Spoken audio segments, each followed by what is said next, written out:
tarde a todos. Estamos nos preparando para iniciar o nosso estudo da tarde de hoje, que é do capítulo 13 do Evangelho segundo o Espiritismo. Não saiba a vossa mão esquerda o que dê à direita. Vamos conversar hoje sobre o item 7. Aqueles que desejarem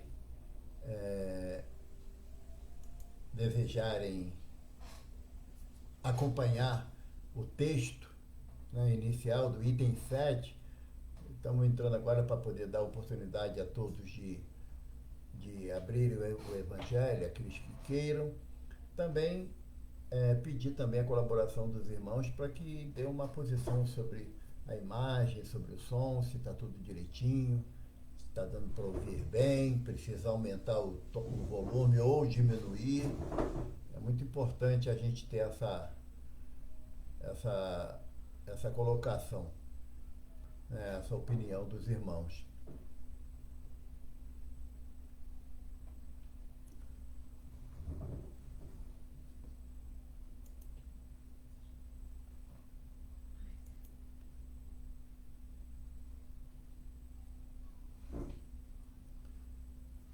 Eu espero que esteja o som contento, porque nós vamos, daqui a um minutinho, nós vamos fazer a leitura da página inicial, que é do Livro da Esperança, capítulo 35, né, anotação de Emmanuel, através da mediunidade abençoada de Francisco Cândido Xavier. E o título da página é Eles Antes.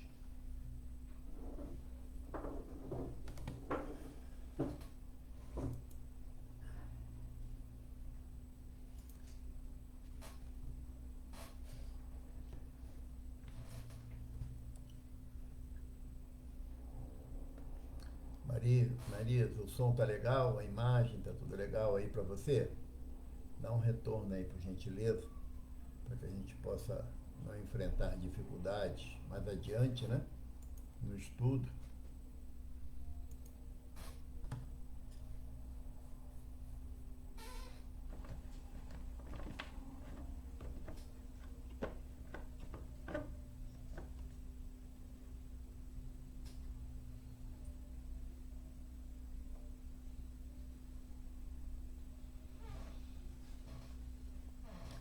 Bom, 18 horas, estamos iniciando a nossa tarefa da tarde e noite de hoje e vamos ler a página de abertura que consta do Livro da Esperança, no capítulo 35, ditado pelo benfeitor Emmanuel, através da mediunidade de Francisco Cândido Xavier.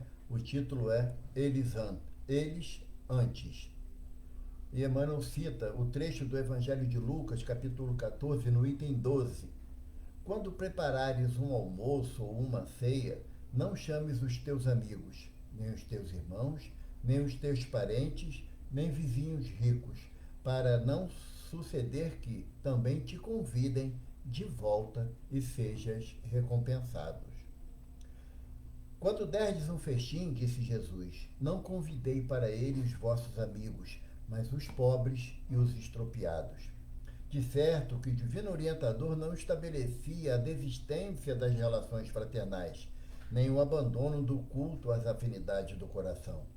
Considerando, porém, a humanidade por família única, induzia-nos a observar os irmãos menos felizes, na categoria de credores principais de nossa atenção, à maneira de enfermos queridos que esperam no lar a prioridade de assistência por parte daqueles que lhes comungam o mesmo sangue. Nas celebrações da alegria, é inútil convocar os entes amados, de vez que todos eles se encontram automaticamente dentro delas.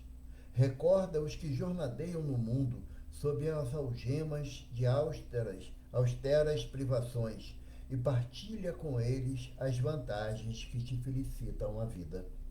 Se exerces autoridade, é natural que disponhas a sustentação dos companheiros honestos que te apoiam à luta.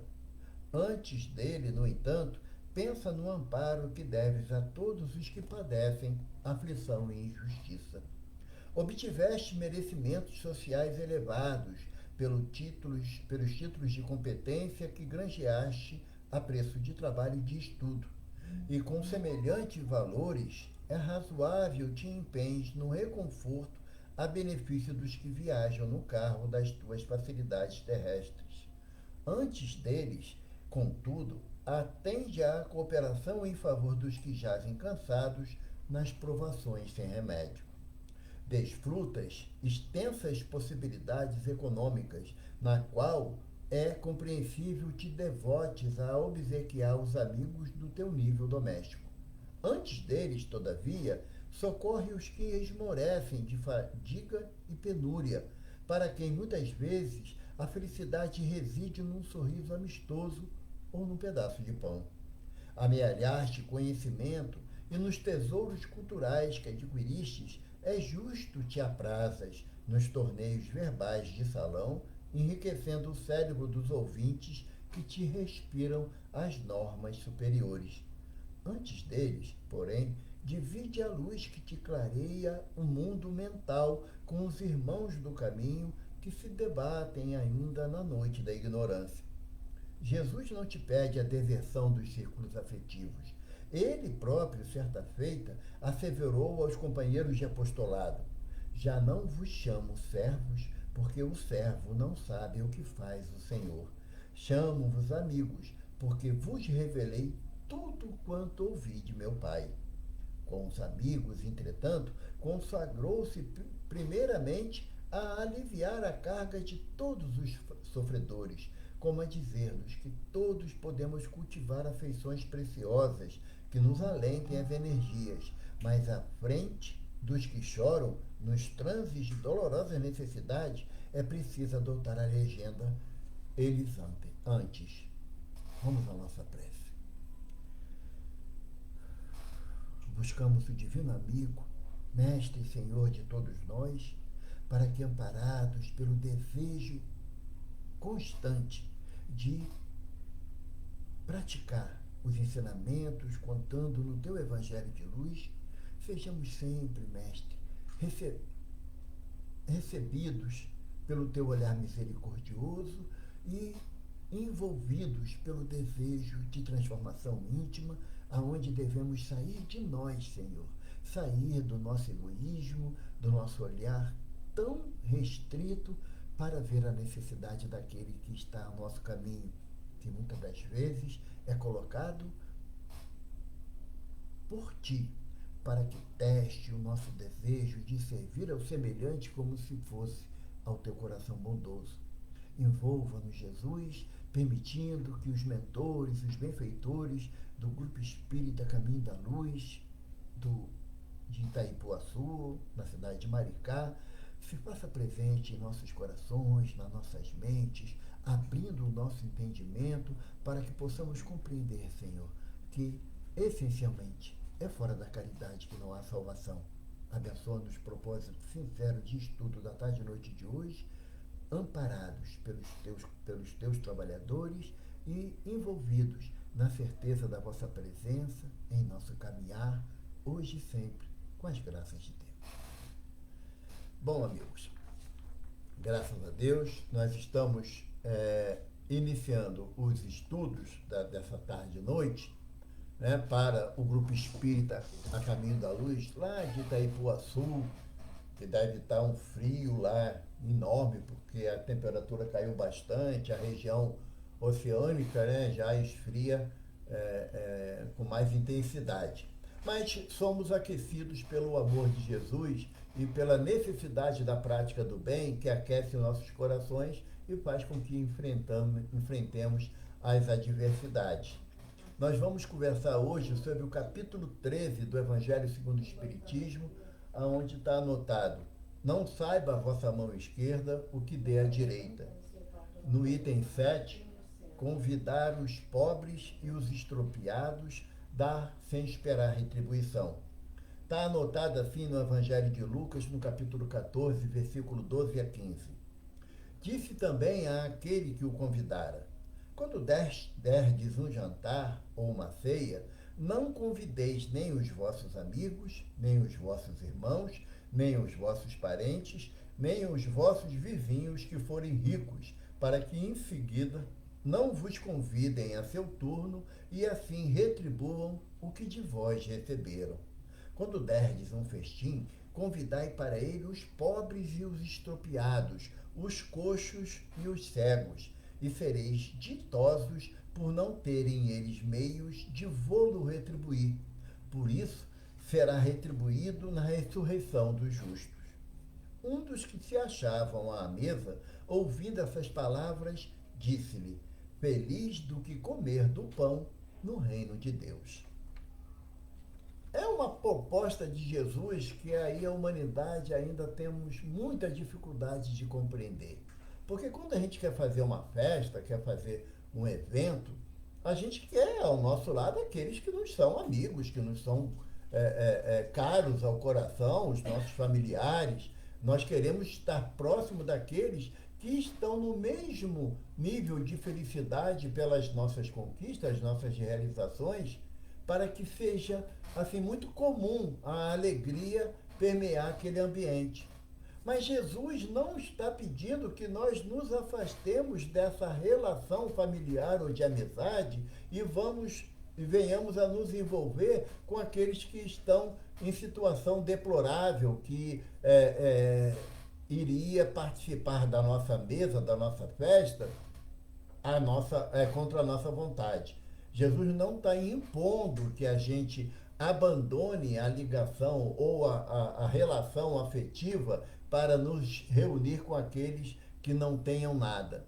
Até porque ainda não é do nosso íntimo fazer como o mestre nos solicita, que nos reunamos com os coxos, os estropiados e os cegos. Por quê?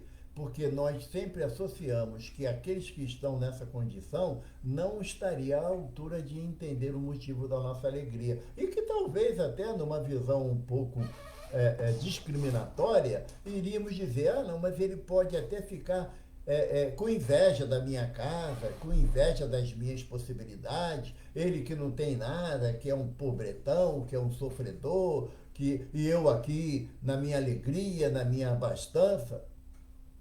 Essa visão é a visão mais comum quando analisamos pelos olhos da matéria, pelas nossas deficiências, essa palavra de Jesus. Porque como Kardec coloca no comentário desse texto, ele diz que à primeira vista isso é uma proposta inadequada, completamente inadequada. A época de Jesus, a época de Kardec e a nossa época também seria completamente inadequada. Mas o que Jesus quer nos dizer? Será que o mestre ele perdeu naquele momento o bom senso de que estaria envolvido num grupo familiar seria muito melhor do que com aqueles necessitados?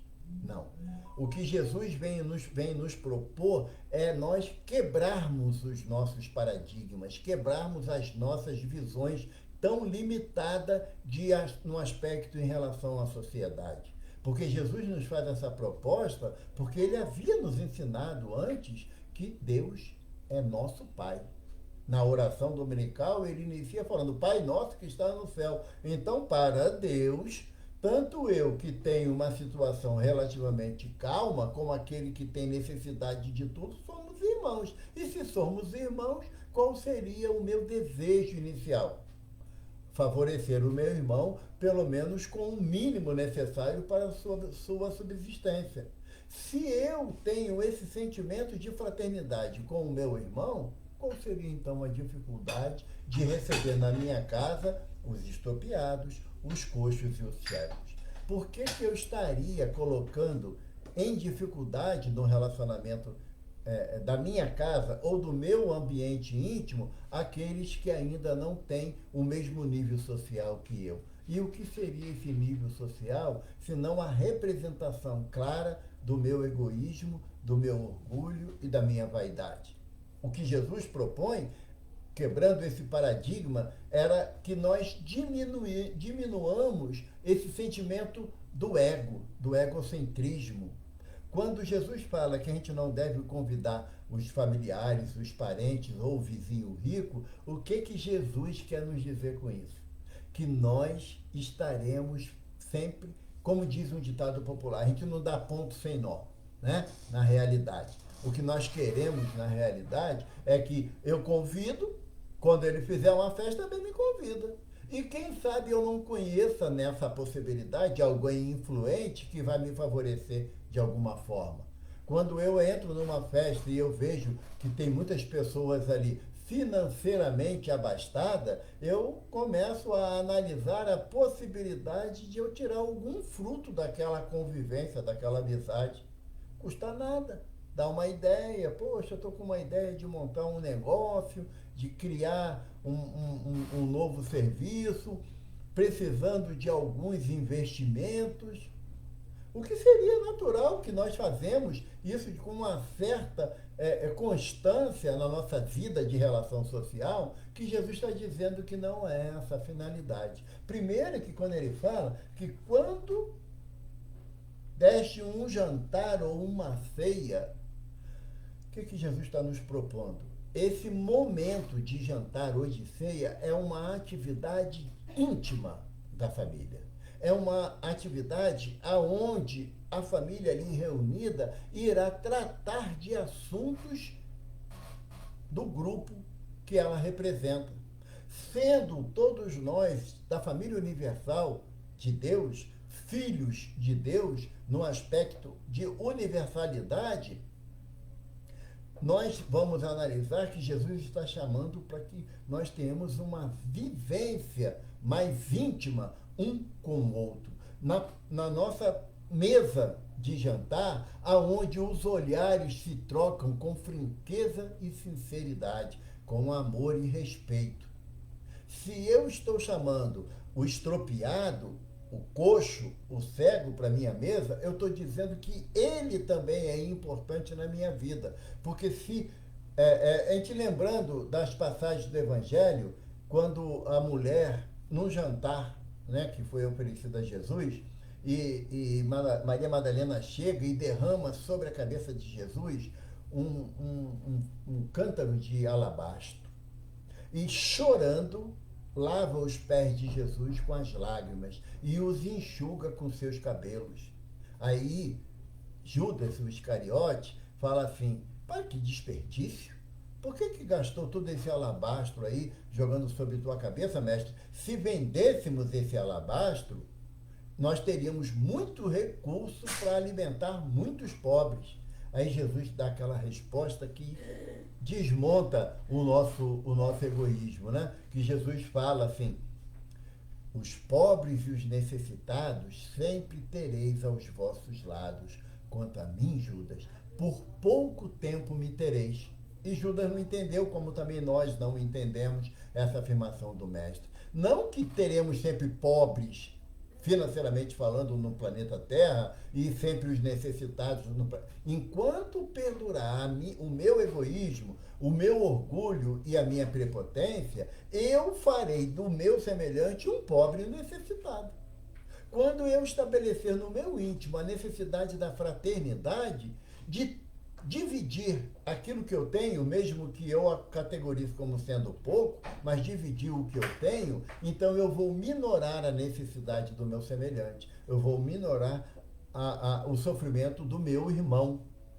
Porque, assim, analisando, vamos falar, tirar a brasa da nossa sardinha, né? Porque não é puxar a brasa para a sardinha, não, tirar a brasa da nossa sardinha.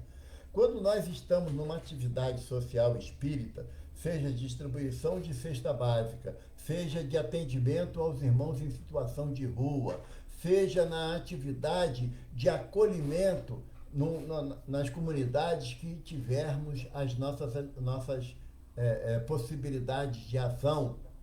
Como é que a gente se aproxima da pessoa que vai vir ou em busca de um benefício ou que vamos levar o benefício? A gente fala assim, ô fulano, chega aí que eu vou te dar um negócio. Como é que a gente fala? Ô meu irmão, seja bem-vindo na casa de Jesus. E até abraça, né? Dá aquele abraço não, porque estamos na época da pandemia, não pode abraçar. Mas antes a gente abraçava, né? E tratava com aquela amorosidade toda. Um amigo nosso, frequentador de uma casa grande aqui no Rio de Janeiro, na zona oeste do Rio de Janeiro, ele falou que uma vez, na atividade de distribuição de quentinha para irmãos em situação de rua, ele parou num bairro nobre aqui da cidade do Rio de Janeiro, distribuindo a quentinha, um copinho de refresco, né? Um talher de plástico para poder se alimentar.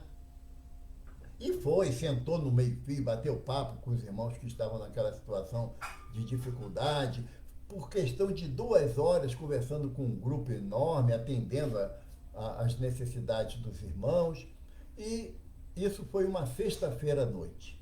No domingo à tarde, ele passando pelo mesmo bairro, para no sinal e vem um rapaz para molhar o vidro, o retrovisor do carro dele, oferecendo para fazer uma limpeza em troca de umas moedas. E ele falou, não precisa fazer isso não, meu carro está limpo. E o rapaz, não, doutor, é rapidinho, doutor, é só para tirar aqui a poeira. Não, rapaz, eu já falei que não quero, não precisa não, deixa isso para lá. E o rapaz, não dando ouvidos, lavou e ele, chateado, falou, poxa, eu já falei que não quero, você está me importunando. Aí o rapaz olhou para o carro, olhou para o rosto dele e falou assim, doutor, no outro dia você me deu uma quentinha, me chamou de irmão e tudo, né? E agora eu estou importunando o senhor. Em troca de um trocadinho, trabalhando, e eu estou importunando o doutor. Como é que as coisas mudam, né? Ele contou isso para mim. Não, eu não ouvi de ninguém, foi ele que contou. Então, a nossa atividade, quando estamos em tarefa social espírita, ela não pode ser diferente da atividade ou da situação que eu crio no momento que eu estou sozinho, que eu estou oferecendo uma ceia das minhas possibilidades para aqueles que não têm nada. Então, o que Jesus nos propõe é que não é por estar numa atividade social espírita que eu mudo o meu comportamento, e quando eu estou na minha atividade normal, ou seja, sem a minha máscara, aí eu não vou ter mais compaixão de ninguém. Eu vou agir de acordo com aquilo que eu quero e entendo que devo fazer. Por quê? Porque a gente acredita que só temos assistência dos benfeitores espirituais no momento da atividade social espírita. E note-se que é atividade social espírita e não atividade de caridade espírita. Por quê? Qual é a diferença? Se é atividade social e não é caridade, então é o quê? Se nós formos analisar o tópico sobre beneficência, que tem no capítulo Amar o Próximo, que Kardec colocou no Evangelho segundo o Espiritismo, nós vamos ver que há uma diferença básica entre beneficência e caridade. Caridade é aquilo que eu dou de mim, é aquilo que eu produzo das minhas conquistas pessoais. Quando eu estou dando uma quentinha, não é de mim, não. Eu estou dando a quentinha é o resultado de um grupo de pessoas que trabalharam, que ofereceram recursos à instituição, que produziu a alimentação, que embalou a alimentação no recipiente adequado, e eu apenas estou distribuindo. Não estou fazendo nada de mim mesmo naquele momento em que eu participo da atividade social espírita. Não é meu, nem o tempo é meu. Nem o tempo é meu. Por quê? Porque muitas das vezes, quando estamos na casa espírita, e aí um dirigente ou um coordenador fala assim, olha, nós vamos segunda-feira fazer um trabalho social, quem pode participar?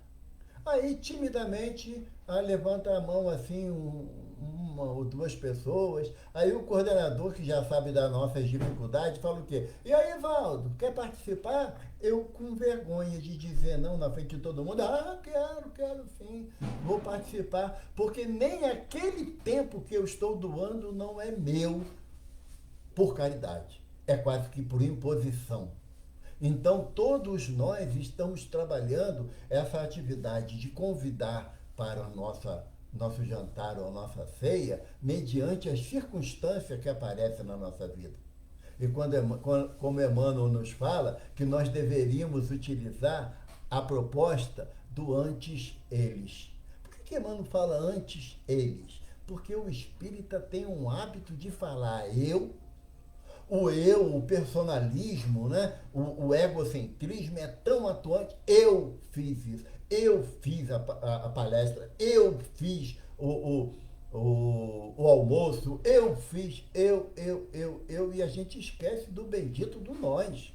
Porque eu sozinho não faço nada. E Emmanuel falou assim, a gente tem que mudar, em vez de ficar na primeira pessoa do singular, eu, podemos passar para a primeira pessoa do plural, nós. Mas o objetivo da doutrina é chegarmos à terceira pessoa do plural, eles. Porque quando eu falo eles, eu esqueço de mim. O eu não existe mais. O nós toma proporção diferenciada. Agora, o eles que é o nosso objetivo. E Jesus nos propõe nessa parábola o eles. Por quê? Porque quando eu convido o parente, o amigo, o vizinho rico, eu estou pensando em mim. Eu estou pensando no eu. Porque há possibilidade de retorno daquele benefício que eu fiz. Agora, quando eu penso no eles, aí eu já me distancio desse pensamento tão egóico como é tão comum. Então, quando nós devemos convidar, e quando você vai fazer a atividade social espírita, convidado pelo coordenador, que você sem graça não quis dizer não, né? Porque todo mundo ia falar, poxa, brincadeira, podia estar aí com a gente, mas não quer. Né? Então, quando você vai para a atividade social espírita, que você está lá, no caso dos nossos irmãos do GECAL, aí do Selmar, né? Lá na Praça de Maricá, bonita, com a matriz, né? A Igreja Católica lá de Maricá, e aqueles irmãos em situação de rua, você pensa na possibilidade de amanhã você também estar na rua para receber um benefício de alguém que esteja por ali? Não. A gente não pensa na possibilidade. A gente até fala que nós, né, que estamos ali na tarefa de doação da assistência social espírita, que nós não venhamos a precisar. Contar um caso para vocês que, entre as biografias inúmeras do nosso querido Chico Xavier, que é o benfeitor da minha casa, né, do Centro Espírita Casa do Caminho Chico Xavier, aqui no bairro de Jacarepaguá, na freguesia, diz que lá na União Espírita Cristã, em Uberaba, o Chico promovia sempre aquelas sopas uma vez por semana. E ele chegou uma vez, tarde da noite, depois que terminou as atividades, as irmãs que faziam a sopa estavam atarefadas, que ia o preparo da sopa até meia-noite, às vezes 1 hora da manhã. E o Chico notou que tinha um irmão descascando batata, as lágrimas descendo. E o irmão ali, né, integrado naquilo que estava fazendo, né, descascando a batatinha para proporcionar a confecção da sopa. E o Chico chegou de mansinho perto dele, e o Chico falou assim, meu filho, por que tantas lágrimas? Se fosse descascar cebola, eu entendia, mas batata não dá para chorar. Aí ele falou assim, seu Chico, é que eu estou descascando aqui batata, sentindo esse cheirinho aqui tão gostoso da sopa que já está ficando pronta. E lá em casa, seu Chico, eu não tenho nem a casca da batata para botar na panela, quanto mais uma sopa. E o Chico se compadeceu tanto daquele irmão, que mesmo diante da sua dificuldade enorme, ele estava ali para servir a eles, ao outro. O Chico se abraçou com ele e falou, não, meu filho, a partir de hoje, você não vai passar mais por essa privação, até que nosso Senhor Jesus Cristo te abra a porta de um emprego. E durante 2 meses, a União Espírita Cristã de Uberaba dava uma cesta básica para o irmão, para o alimento dele e da sua família. Muitas das vezes nós temos irmãos que participam de tarefa na casa que estão com o coração sangrando e a gente não observa. A gente não para analisar o sofrimento do semelhante, achando que o outro, aquele que está lá longe, que não está participando conosco ali da atividade, aquele precisa mais do que quem está perto. Que muitas das vezes o estropiado, o coxo e o cego é um familiar que eu não convidei porque não tem condições financeiras de entrar na minha casa, que vai vir aqui só para poder aproveitar e também reparar o que eu tenho dentro de casa. Então nós temos que analisar as palavras de Jesus saindo do contexto da nossa dificuldade de interpretação. Jesus permite que todos nós tenhamos a possibilidade de abrir os olhos. Por que ele fala ali do cego? Porque ele diz que quem tem olhos de ver, que veja. Aí o sacerdote virou para Jesus e falou assim: por acaso dizeis, mestre, que nós somos cegos? Aí Jesus fala assim para o sacerdote: se fosse cego, não terias pecado. Mas como dizes que enxerga, aí está o vosso pecado. Porque quando eu quero analisar ou julgar o comportamento do meu irmão, dizendo que ele não tem condições de participar da ceia na minha casa, do jantar na minha casa, eu estou ficando enceguecido da oportunidade da misericórdia, da compaixão, do amparo àquele que sofre. Então, o que Jesus propõe para a gente nessa parábola é que nós possamos interpretar as suas palavras não pela letra que mata, não pela letra fria, não. É pela possibilidade de que aquele entendimento do mestre, o mestre nos olhava enquanto família universal, e não como a família Oliveira, a família Silveira, a família Pereira. Não, não, Jesus nos olha como família universal. Ele abrange o nosso entendimento, ele quer que nós possamos abranger o nosso entendimento para melhor servir ao nosso semelhante. Porque quando Jesus ele pede que nós busquemos os estropiados, os coxos e os cegos, o que Jesus está falando? Imagine nós, se quando Jesus chegou aqui no planeta Terra, na encarnação, Jesus falasse assim: eu só quero os bons perto de mim. Eu só quero só espírito puro perto de mim. Jesus ia andar com quem? Eu, sinceramente, não sei. Com certeza, com Evaldo não seria. Quando Jesus propõe iniciar o seu ministério, isso está lá em capítulo 4 de Mateus, versículo 18, Mateus anota assim, para nós lembrarmos: caminhando junto ao mar da Galileia, viu dois irmãos, Simão, chamado Pedro, e André, que lançavam as redes ao mar, porque eram pescadores. E disse-lhes: vinde após mim, e eu vos farei pescadores de homens. Então eles deixaram imediatamente as redes e o seguiram. O que Jesus está falando? Ele não formou o seu apostolado de anjo. Nenhum apóstolo era anjo ou espírito puro, espírito superior, não. Eram homens da sociedade tanto quanto nós. Qual foi a proposta de Jesus para os apóstolos? De transformação íntima, de mudar o seu comportamento em relação àqueles que ainda não querem compreendê-lo. Nós temos como exemplo os 12 apóstolos para que nós nos sintamos próximos a ele.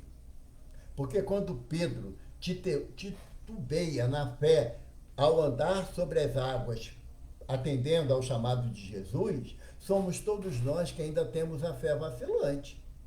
Quando nós duvidamos da ação benfazeja de Jesus em nossa vida, Tomé disse para a gente que ele também não acreditava, mas Tomé duvidou uma vez. E a partir daquele dia se tornou fiel, teve fidelidade a Jesus, porque a fé dele era uma fé inabalável. Nós continuamos a duvidar da presença de Jesus em nossa vida. Quando os discípulos, no momento da prisão do mestre, que os discípulos fugiram, nós fugimos de Jesus.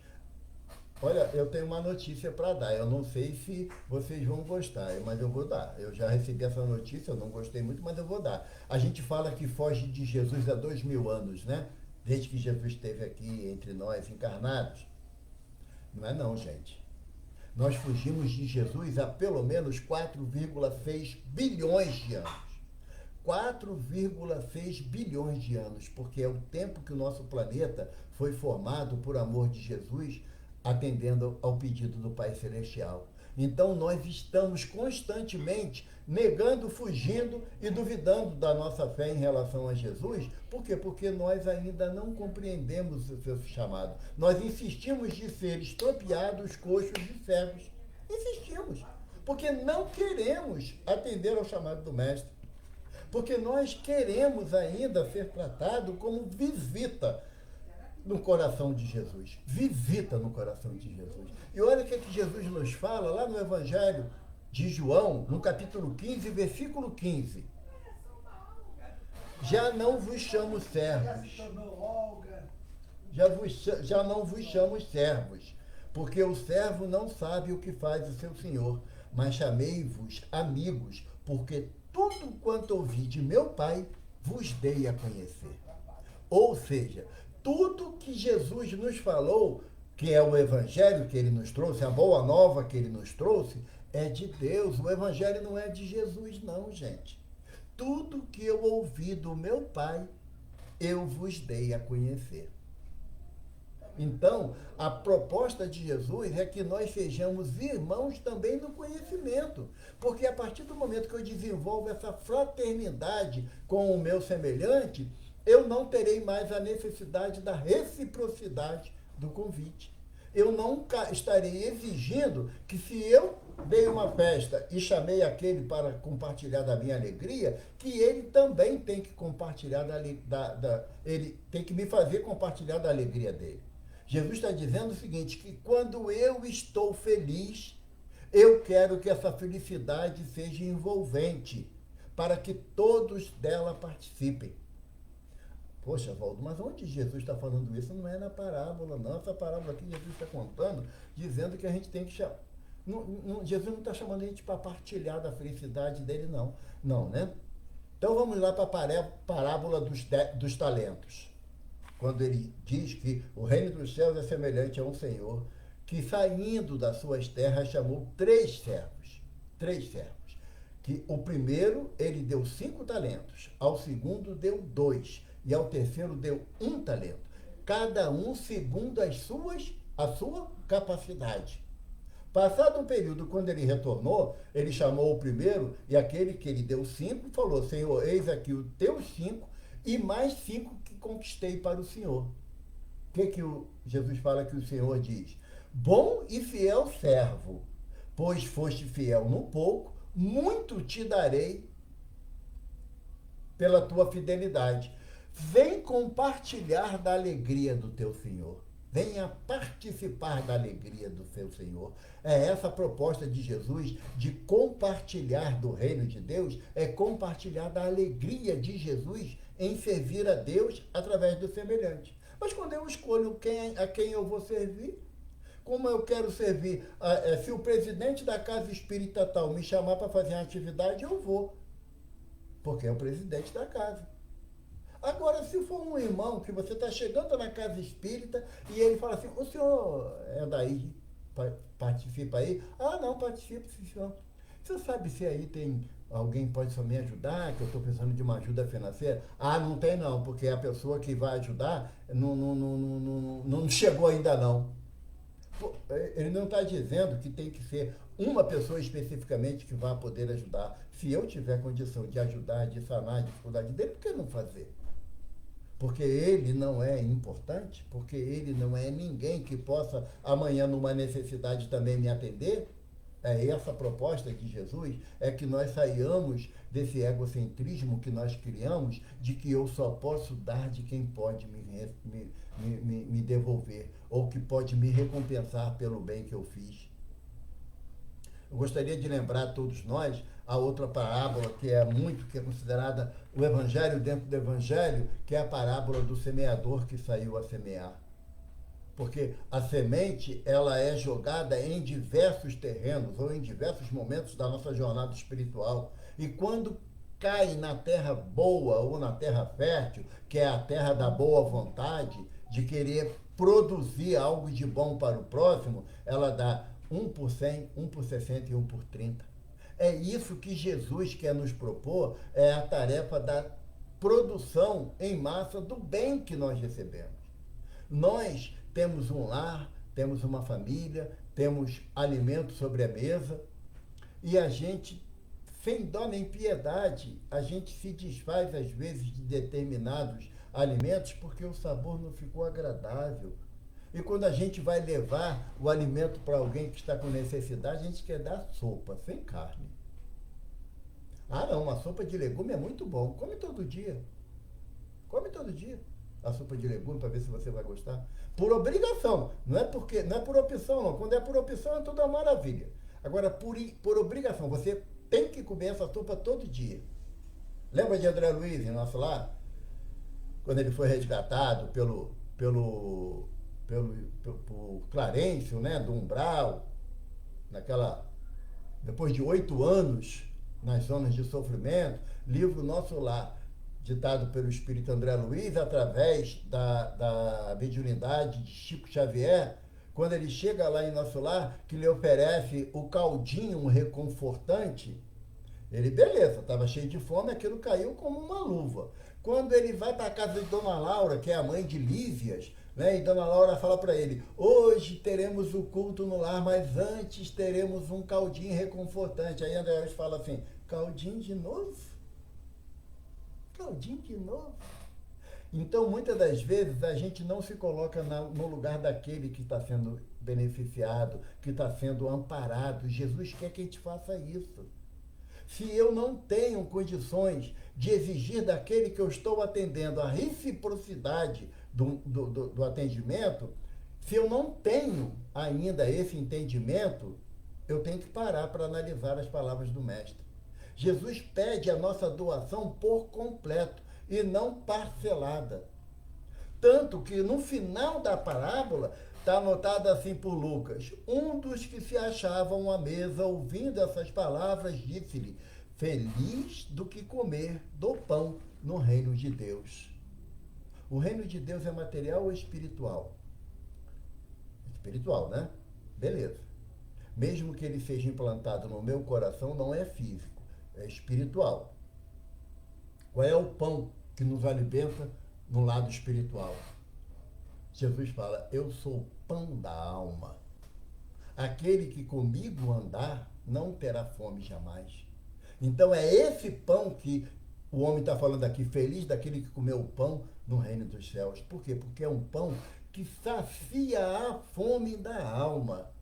Quando você sai de uma reunião ou após uma prece sentida que você faz diante das tuas dificuldades, que você faz aquela prece profunda, amorosa, você se sente inteiro, repleto de energia. Respira fundo e fala, vida me aguarde que lá vou eu. Nós temos que estar sempre preparados para as adversidades da vida, porque assim nós vamos poder atender aqueles que vão bater a nossa porta. Não é eu esperar que batam a minha porta aquele que não precisa de nada do que eu tenho para oferecer, porque sempre alguém precisa de alguma coisa. Mas aquilo que eu possa oferecer, vão bater a minha porta aqueles que Jesus encaminhar para mim. Vai adiantar algum irmão chegar perto do Evaldo e pedir o Evaldo para poder ensinar física quântica? Não, porque eu não sei nem para mim. Agora, se chegar um irmão que vai pedir o Evaldo para que eu possa ter um pouco de paciência, aí eu tenho que exercitar essa virtude, a da paciência, de ouvir a necessidade do irmão, e cada um pode fazer, porque está numa situação de estropiado, de coxo ou de cego, todos nós, em diversas fases da nossa vida, vivemos isso. Basta o sofrimento bater a nossa porta, basta a provação chegar ao nosso coração, tá? Que eu fico cego às possibilidades de auxílio da espiritualidade. Eu não consigo andar em busca de uma solução. Eu fico completamente estagnado no lugar que eu estou, onde a provação vem me assolar o coração. Então, se eu vou sofrer essa situação, o que eu vou querer daqueles que propõem me ajudar? Eu vou querer uma mão estendida. Eu vou querer um convite para que eu possa jantar ou cear. A proposta de Jesus é nesse sentido, gente, de nós servirmos ao outro na mesma proporção que gostaríamos de ser servido.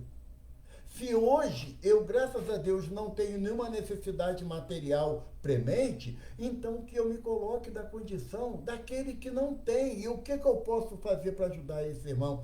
Sem condição. Sem condição. O irmão chega na casa, na sua dificuldade, ou vai ser beneficiado pelo passe. No dia seguinte, quando você encontra o irmão, você fala, e aí, melhorou depois do passe que eu te dei? Não é isso que Jesus nos propõe. Não é isso que Jesus nos propõe. Jesus nos propõe você oferecer o benefício àquele e você dizer que aquilo não é seu. Como a sopa que você dá não é tua. Como a roupa que você oferece no bazar, ou então a roupa que você vai levar para aqueles que estão numa necessidade maior, não é tua, não. Aquilo é o resultado do benefício de várias pessoas. Quando nós estamos na casa espírita auxiliando aqueles que batem a nossa porta, nós somos os representantes dos benfeitores espirituais que fazem o bem realmente. Nós somos os intermediários entre eles. Então, que nós possamos levar para o nosso íntimo a possibilidade de ajudar e diminuir um pouquinho a necessidade de ser ajudado. Porque a proposta de uma prece é que a gente tenha condições de louvar, agradecer e pedir. Não é só pedir, não. Temos que louvar a Deus, agradecer a Jesus a oportunidade que estamos tendo de estar, mesmo nesse momento tão conturbado da sociedade terrena, aonde é necessário olharmos cada vez mais para dentro.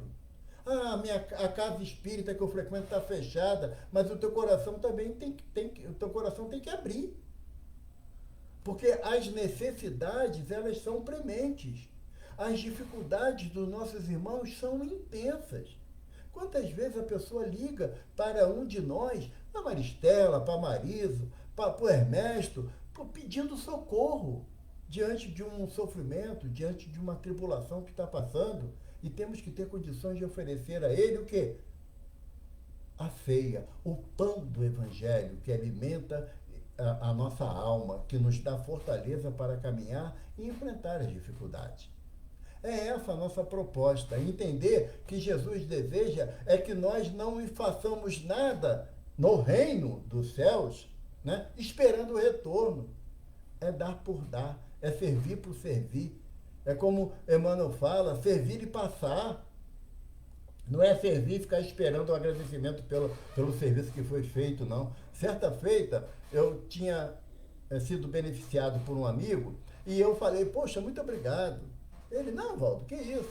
Ele, não, cara, mas brigadão mesmo, no fundo do coração, muito obrigado pela ajuda que você me deu. Não, Valdo, esquece isso pra lá. E eu, não, mas, poxa, eu tenho que te agradecer, cara, a gratidão é uma bênção. Aí o meu mentor, meu protetor falou assim, mas tu não gosta de dever favor para ninguém mesmo, né? Tu insiste tanto de agradecer para quem não deva favor para aquele irmão. Então a gente tem que ser grato sem impor ao outro receber a nossa gratidão. É no silêncio da nossa prece, como Jesus nos propõe, né? No silêncio, orar em secreto a Deus, agradecer a ajuda dada e agradecer também a oportunidade de ser útil ao nosso semelhante. Que todos nós, aqui, nesse momento, possamos começar a sair, sabe? A ir para fora como se fôssemos Lázaros sepultos, né? E ouvir a voz do mestre quando diz, Lázaro, vem para fora. É sair do nosso orgulho, do nosso egoísmo, da nossa vaidade e atender a necessidade do irmão pela alegria de servir. É nessa alegria de servir que nós sempre contamos de estar reunidos falando do Evangelho. O Evangelho é o leme, o roteiro seguro para nós chegarmos até o coração de Jesus. Então, façamos desse roteiro, através do remo da boa vontade, que cada um de nós tem que impulsionar para a prática do bem, do amor e da fraternidade. Todos nós, se olharmos, somos estropiados, coxos e cegos. E Jesus insiste de estar conosco. Como diz lá em Apocalipse, se não me engano, capítulo 2, versículo 6, eis que estou à porta e bato. E se abrires, entrarei e ceiarei convosco. Então Jesus deseja cear conosco, que somos estropiados, ainda da razão de buscar o bem. Somos coxos porque temos a inércia, a preguiça de não servir, de não seguir a Jesus nesse objetivo de modificação interior. E ainda somos cegos de não ver que apenas servindo ao próximo eu serei feliz. Que Jesus nos abençoe, nos ampare. Agradeço do fundo do meu coração a Marisa, aos irmãos do GECAL, pela oportunidade de falar do Evangelho, que, como diz Emmanuel, a maior caridade que possamos prestar à doutrina espírita é a sua divulgação. Então, que os benfeitores espirituais sempre nos estimulem mais, nos impulsione mais para que nós possamos, dentro das nossas poucas possibilidades, praticar o bem que nos for possível. Graças a Deus, que o Mestre nos abençoe. Agora vamos fazer a nossa prece de encerramento e eu peço perdão aos irmãos por ter me alongado muito no tema, mas que Jesus nos abençoe a todos. Nesse momento, buscamos sempre em nossos corações um trecho do Evangelho que possa nortear os nossos pensamentos e de alguma forma, nos aproximarmos de Jesus. E ouvimos a sua palavra quando ele nos convida. Vinde a mim, todos vós que estáis cansados e sobrecarregados, que eu vos aliviarei. Não temos outro caminho a buscar, mestre, senão teu coração bondoso, o teu olhar misericordioso, a tua voz que fala à nossa alma, para te agradecer, Jesus, a bênção da oportunidade de estarmos nessa existência, envoltos pelo teu Evangelho, mas ainda necessitado da entronização de tuas palavras em nossos corações. Permita, Senhor Jesus, que tantos trabalhadores abençoados que insistentemente nos impulsionam para o bem, não desistam de nós. Compreendam a nossa fraqueza, a nossa dúvida, ainda a nossa falta de fé, mas que pedimos, Senhor, como aquele homem ansioso e angustiado, robusteça a nossa fé, Jesus, para que possamos caminhar em tua direção.